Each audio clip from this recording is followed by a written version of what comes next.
आज हम पढ़ेंगे सड़क के बारे में, लेकिन इससे पहले हम बात कर लेते हैं कि सड़क है वो किसका मुख्य साधन होता है, किसके अंतर्गत आता है। तो सबसे पहले देखेंगे कि सड़क है वो परिवहन के अंतर्गत गिना जाता है और परिवहन के कई साधन हैं, जिसमें से इसको 3 भागों में मुख्य तौर पे बांटा गया है। पहला है स्थल परिवहन, दूसरा है जल परिवहन और तीसरा है वायु परिवहन। अगर हम स्थल परिवहन की बात करें तो उसको भी अलग अलग भागों में बांट दिया है, जिसमें से अगर स्थल परिवहन में देखें तो सड़क परिवहन आता है, रेल परिवहन आता है और पाइपलाइन आ जाता है। और अगर जल परिवहन की अगर हम बात करते हैं तो उसको भी मुख्यतः 2 भागों में बांट दिया गया है। एक तो होता है आंतरिक जल परिवहन और दूसरा होता है समुद्री जल परिवहन। और अगर हम बात करें वायु परिवहन की तो उसको भी मुख्यतः 2 भागों में बांट दिया गया है। पहला है घरेलू विमान क्षेत्र या सेवा जिसको कह सकते हैं, और दूसरा है अंतर्राष्ट्रीय विमान सेवा है। तो इस प्रकार से परिवहन के भी अलग अलग भाग है वो कर दिए गए हैं। तो देखते हैं स्थल मार्ग में जो सड़क परिवहन है इसके अंतर्गत पढ़ेंगे तो सड़कों को भी विभिन्न प्रकार से सुविधा की दृष्टि से अलग अलग भागों में बांटा है। अगर हम बात करें कि सह क्षमता के आधार पर सड़कों का वर्गीकरण है वो कितने भागों में बांटा गया है, तो मुख्य रूप से 6 भागों में बांटा गया है। पहला है स्वर्णिम चतुर्भुज राजमार्ग है, दूसरा है राष्ट्रीय राजमार्ग है, तीसरा है राज्य मार्ग और चौथा है जिला मार्ग, पांचवा है अन्य सड़कें और छठा है सीमांत सड़कें। तो सड़कों को मुख्यतः 6 भागों में बांट दिया गया है। आज हम चर्चा करेंगे स्वर्णिम चतुर्भुज महाराज मार्ग की कि ये जो मार्ग है वो हमारे भारत देश में कहाँ से गुजरता है और उसके मुख्य जो केंद्र है स्टेशन है वो कहाँ पर है।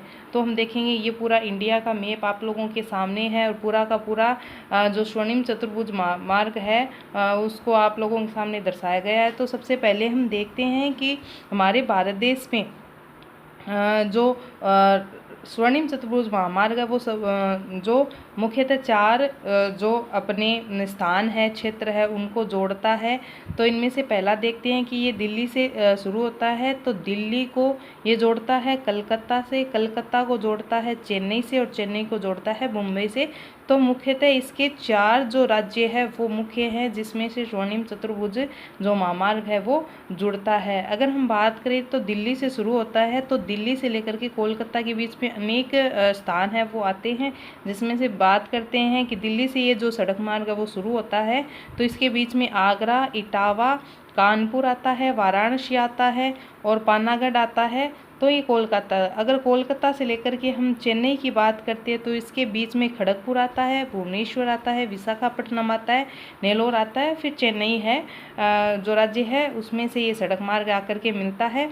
और चेन्नई से अगर मुंबई के बीच में बात करें तो बेंगलोर आता है, बेलगाम आता है, सतारा आता है और पुणे आता है। तो मुख्य रूप से ये इसके सड़कों से जुड़ने वाले अन्य क्षेत्र है। फिर बात करते हैं मुंबई से और दिल्ली तक का जो स्थान है, जो राज्य है उनके बीच में आने वाले कुछ क्षेत्र है, जिसमें से सूरत है, अहमदाबाद है, उदयपुर है, राजस्थान में उदयपुर और चित्तौड़गढ़ हो जाएगा, और जयपुर को। तो मुख्यतः राजस्थान में ये 3 क्षेत्रों से होकर के गुजरता है स्थानों से। और उसके बाद में बात करते हैं गुड़गांव और गुड़गांव से फिर दिल्ली तक। तो इस प्रकार जो स्वर्णिम चतुर्भुज परियोजना है वो मुख्यतः 4 राज्यों को जोड़ती है। पहला दिल्ली, दूसरा कोलकाता, तीसरा चेन्नई और चौथा है मुंबई। तो इस प्रकार से 4 जो क्षेत्र है वो आपस में इस परियोजना के अंतर्गत जुड़ते हैं। अब बात करते हैं मुख्य इसके पॉइंट की। तो पहला पॉइंट मैंने आप लोगों को बता ही दिया है कि ये जो स्वर्णिम चतुर्भुज राजमार्ग है वो मुख्यतः राज्यों में जो जोड़ने वाला है मुख्यतः 4 राज्य, जिसमें से दिल्ली, कोलकाता, चेन्नई, मुंबई को 6 लेन वाली सड़कों से जोड़ने वाली ये परियोजना है। 2 नंबर अगर हम पॉइंट की बात करते हैं तो ये जो पूरा का पूरा जो सड़क मार्ग है वो किसके अधीन है, ये परियोजना कौन चलाता है, अधिकार क्षेत्र किसके अधीन है। तो देखते हैं कि इसका अधिकार जो क्षेत्र है वो राष्ट्रीय राजमार्ग प्राधिकरण अर्थात NHAI के अधीन है।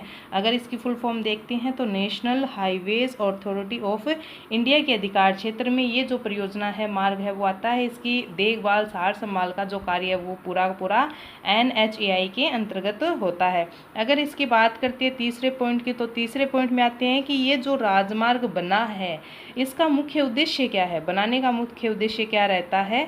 तो इसका मुख्य जो उद्देश्य वो है महानगरों के मध्य की दूरी और परिवहन समय को न्यूनतम करना होता है, कि जो महानगर है उनके बीच की दूरी है वो एक तो कम करना है, दूसरा जो समय है उसकी भी बचत करना है, न्यून करना है। तो इस प्रकार से पूरा का पूरा जो स्वर्णिम चतुर्भुज महामार्ग है उसको याद करना है। अगर मैप में आ जाता है तो आप लोगों को ये 4 ही इसमें जो क्षेत्र है, राज्य है, वो दर्शाने हैं। दिल्ली से कोलकाता, कोलकाता से चेन्नई और चेन्नई से मुंबई, फिर मुंबई से फिर दिल्ली में। तो इस प्रकार से ये जुड़ जाता है। और इसके नाम पर ही देखो स्वर्णिम चतुर्भुज, तो ये जो इसकी आकृति है वो चतुर्भुज के समान दे रही है, तो इसके लिए इसका नाम ही स्वर्णिम चतुर्भुज मार्ग है वो रखा गया है।